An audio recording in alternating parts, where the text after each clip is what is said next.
अस्सलाम वालेकुम जी, मैं हूं काशान अवान और आज आपको बताऊंगा असातिज़ा का जो धरना है वो आज दूसरे रोज़ में दाखिल हो गया है। मेरे पीछे जो आपको इतनी बड़ी तादाद में असातिज़ा नज़र आ रहे हैं, ये खैबर पख्तूनख्वा के मुख्तलिफ अजला से आए हुए हैं जिन्होंने रात भी कल यहीं पेशावर में स्टे किया है। ये जिना पार्क है, ये इंतज़ामिया के साथ मुतअद्दिद मीटिंग्स के बाद इनको ये जिना पार्क की जो प्रीमिसेस है ये मुख्तस की गई थी कि आप लोग यहाँ पर धरना दे, रोड पर ना आए। लेकिन कल जैसे ये यहाँ पर पहुंचे तो इनके लिए इस जिना पार्क के गेट बंद कर दिए गए। तो असातिज़ा ने ये स्ट्रेटजी अपनाई कि रोड पर जाने से बेहतर ये है कि हम इसके सामने वाली सड़क पर ही बैठकर धरना दें। तो कल से आज तक हम देख रहे हैं कि तादाद में मुसलसल इजाफा होता जा रहा है। यहाँ पर न सिर्फ पेशावर, नौशहरा, मर्दान, सवाबी, दीर, स्वाब, चतराल और कोहिस्तान से भी आए हुए टीचर से हमारी मुलाकात हुई है, जिनका एक ही मुतालबा है कि वन स्टेप प्रमोशन।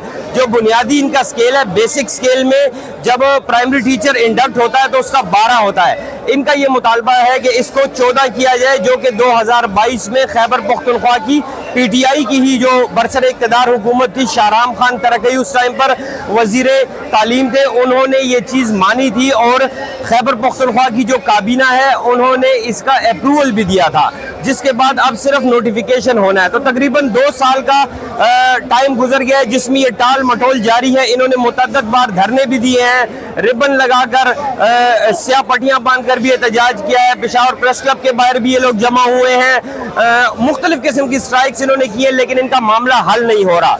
जो ये धरना दिया जा रहा है वो all primary teachers association Khyber Pakhtunkhwa, जिसको एप्टा कहा जाता है, उसके ज़ेर इंतज़ाम ये धरना दिया जा रहा है। और जो एप्टा के अमायदीन हैं उनसे जब हमारी बात हुई तो उनका ये कहना था कि मामला जो है वो फाइनेंस डिपार्टमेंट में जाकर अटका हुआ है, क्योंकि फाइनेंस डिपार्टमेंट इसमें संजीदगी नहीं दिखा रहा और वो इसका सारा का सारा जिम्मा जो है वो मुशीर खजाना मुजम्मिल असलम को करार दे रहे हैं, क्योंकि उनका ये कहना है कि मुजम्मिल असलम जो है वो उनका इन सूबे से कोई ताल्लुक नहीं है। आज दूसरा दिन है, सूबे के 26,000 प्राइमरी स्कूल्स बंद हैं, जिसमें मेल और फीमेल स्कूल्स हैं, और उस मेल और फीमेल स्कूलों में लाखों बच्चे पढ़ते हैं जिनकी दरस व तदरीस का अमल मुअत्तल है कल से अब तक।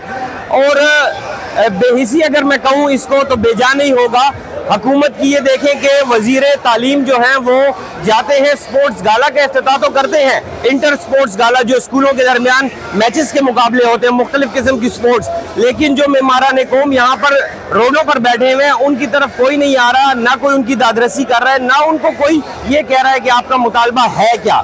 यहाँ पर जो बैठी खवातीन हैं उनसे भी हमारी बातचीत हुई तो उनका भी यही कहना था कि जब तक हमारा नोटिफिकेशन नहीं होता अपग्रेडेशन का, हम यहाँ से जाने वाले नहीं हैं। लेकिन इस मामले को संजीदगी से लेना इस वजह से ज़रूरी है कि ये लाखों तलबा का मसला है।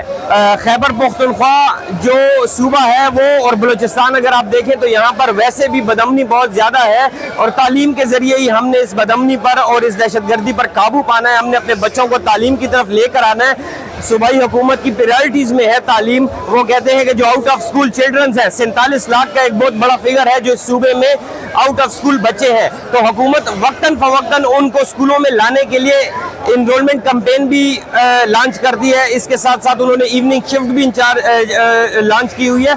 मुख्तलिफ जो लर्निंग प्रोसेस हैं वो हैं। ALP भी एक प्रोजेक्ट चल रहा है जो वर्ल्ड बैंक और USF के ताउन से चलाया जा रहा है, जिसमें बच्चों को अल्टरनेट वे से और जल्दी से जो बच्चे स्कूलों में ना जा सके किसी भी वजह से, तो उनको ग्रेजुएशन दे दी जाती है, 8वीं तक उनको तालीम दे दी जाती है और बहुत शार्ट वे में। लेकिन दूसरी तरफ ये मामलात हैं, तो इस मामलात को आप देख लें और ख़ुद ही अंदाज़ा लगा लें कि हमारे सूबे में क्या वाकई तालीमी एमरजेंसी खैबर पख्तूनख्वा की प्रायोरिटी है या नहीं। बहुत शुक्रिया।